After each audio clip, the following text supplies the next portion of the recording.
Good morning everyone. Hope you all are well and good. The topic that we are going to discuss today is settlement pattern on topo sheet or topographical map. Once again I repeat the topic, settlement pattern on topo sheet or topographical map from the chapter Interpreting Topographical Maps. So, before I teach you the different pattern of settlement, let me tell you what does settlement means. Settlements are groups of houses, usually in villages or in towns where the people live.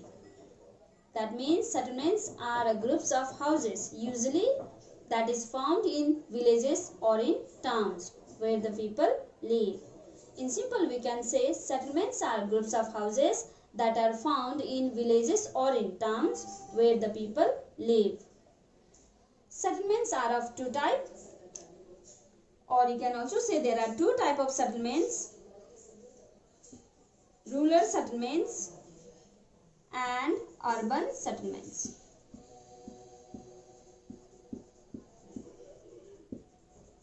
Rural settlements and urban settlements. So what do you mean by rural settlements? Rural settlements are those settlements that are found in the village area. The number of houses that are found in the villages, it is known as rural settlements. And the settlements that are found in the town or in a cities, or you can also say the number of houses that are found in a towns or a cities, it is known as urban settlements. So the settlements that are found in the villages, it is known as rural settlements. The settlements that are found in the town or a cities, it is known as urban settlements. Now let us discuss the factor that determine the size of a settlement.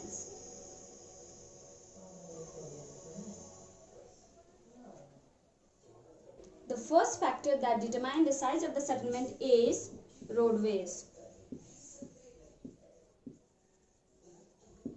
Roadways play a very important role because it is one of the important links that connect the people from the different region. Roadways play a very important role in determining the size of the settlement because it is one of the important link that connect the people. So if there is a availability of roadways, that means the connection of the people will be there, the size of the settlement will grow and it will become larger. If there is a poor connection of roadways, then the size of the settlement will be smaller. The second important point, it is railways,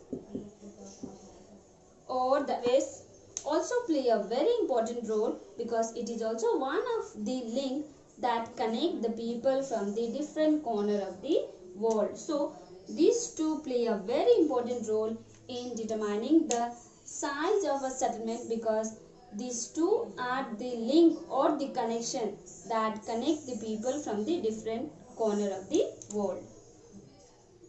Now the third factor that determines the size of the settlement is hospitals.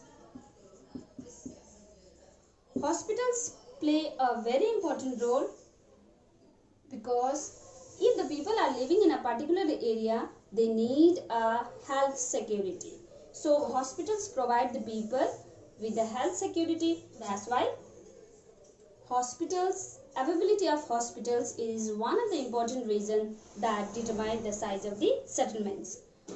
The fourth topic that determines the size of the settlements is police station. People living in any corner of the world, they need a security. So police station provide a security to the people. The number of the crime rate will be decreased. So this is one of the important reasons that determine the size of the settlement. The fifth point, administrative building. Administrative buildings. Administrative buildings play a very important role because these are the buildings which provide service to the people. Buildings like post office, electric office, panchayat office, we can say a block office. So these are the buildings that provide service to the people. So if any area has all these facilities, good connection of roadways, railways, hospitals, police station, administrative buildings, park and amusement, then we have a guest house. If any area possesses all these things, that means this area will have a large settlements. And if any area do not possess all these things, then in that case they will have the size of the settlement will be small. So these are the factors that determine the size of the settlement. Now let us learn the factor that determine the location of a settlement. The first factor that determine the location and the types of settlement is availability of water. Water play a very important role in determining the location of a settlement and the types of settlements. So settlements grow in that region where there is a plenty of water, because this water can be utilized for the domestic purpose as well as for the agriculture purpose. So this kind of settlements are found mostly in the confluence of a river and the bank of a river. So location of a settlement, because of the availability of water, it is confluence of a river and bank of a river. The second factor that determines the location of a settlement, it is plains. Settlements grow mostly in the plain area, mostly in the flat land, because this land will provide a good fertile land for agriculture. Plains also play a very important role in determining the location of a settlement, because plains provide a flat land and this kind of land are easy to cultivate. Settlements do not grow in the hilly areas or in the marshy land, because in this region it is very difficult to cultivate. So it does not support cultivation. That's why settlement do not grow in hilly area and the marshy land. The third factor that determines the location of a settlement, it is plateau. Settlement also thrive on plateau because it is flattened at the top. Plateau, it is a raised land and it is flattened at the top, and this flat land, it is very easy for cultivation. So that's why settlement can thrive on plateau. Now let us move on to the fourth factor that determines the location of a settlement, that is climate. Climate is also one of the important factors, because settlement do not grow in a very hot region, very dry region. Settlement grow in a moderate climatic region, because people prefer to live in this kind of region where is a suitable climate to live in. So if the people will live, obviously they will make a house, and the settlement means a number of houses that you will find in a village or in a town where the people live. So now the fifth factor that determines the location of a settlement, it is employment. So mining and the industries are the important source for employment. So settlement grow in the industrial area and the mining area, because it provide a source for the employment. Settlement develop in places that are easily accessible by various kinds of roadways, river and railways. Settlements can be permanent and temporary. So let us go through it. What does permanent settlements and the temporary settlement means? So permanent settlements are those settlements that are constructed and occupied for a longer period of time. And the temporary settlements are those settlements that are constructed and occupied for a shorter period of time. It is known as temporary settlements. So in permanent settlements, people built permanent houses. So in course of time, several such houses are constructed nearby side and the settlements develop. Availability of water and the land for cultivation, it is one of the important reasons for the growth of a permanent settlements. In addition, if there is a good link of communication like roadways and railways and the other facilities such as hospitals, post office, police station, then the settlements, permanent settlements develop at a rapid rate. So in such case, settlements develop rapidly. Now let us move on to the temporary settlements. As I have told you that temporary settlements are those settlements that are constructed and occupied for a shorter period of time. Here people make temporary houses. The people those who are engaged in hunting and gathering, they make temporary houses. The people those who are engaged in hunting and gathering and practicing shifting agriculture or transhumance, then they construct a temporary settlements. However, temporary settlements is a form of settlements that are usually found in the urban area nearby the flyover and bridge. So in course of time, these temporary settlement turn into a permanent settlement. Now let us discuss about the type of settlements. Now let us discuss the pattern or the type of settlements. So Topo-sheet has several pattern of settlements, but these are the three main type of settlements that you will learn today. That is nucleated settlement, then we have linear settlements, and the third one is scattered settlements. Before I teach you about the settlements, let me tell you the boxes that you can see here. It is a sign of permanent settlements. So in Topo-sheet there are two kind of square box which is drawn with the red color. If the square is outlined with the red color, it is the sign of temporary settlements, and if it is filled with the red color, it is the sign of permanent settlements. So red color square box outlined with the red color, it is known as temporary settlements, and filled with the red color, a square filled with the red color, it is known as permanent settlements. Now let us discuss what do you mean by nucleated settlements. In nucleated settlements, houses are very close to one another and they are connected with one another with the roadways. So this you can see, it is a roadways that linking the four different places.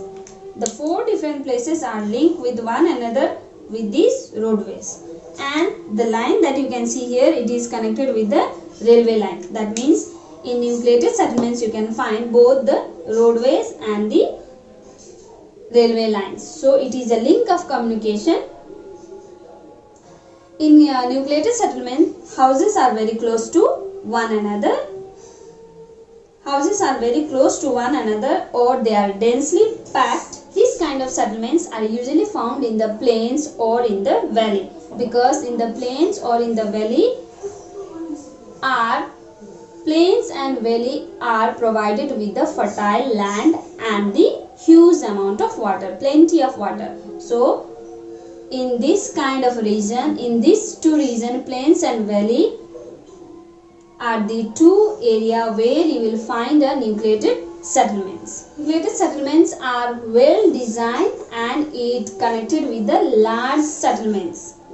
And apart from the settlements, here all the facilities are available to the people. So that's why most of the people construct or build their house in this kind of region, because not only the fertile, because these kind of places not only provide a fertile land and a fertile soil, a good link of communication is there, construction of roadways and railways, other buildings, administrative buildings such as post office, police stations, all these kind of facilities are available in these kind of settlements. So nucleated settlements, it is also known as clustered settlement. Now let us discuss about another type of settlement, that is linear settlements. Linear settlements are those settlements that are formed in a line. Mostly these kind of settlements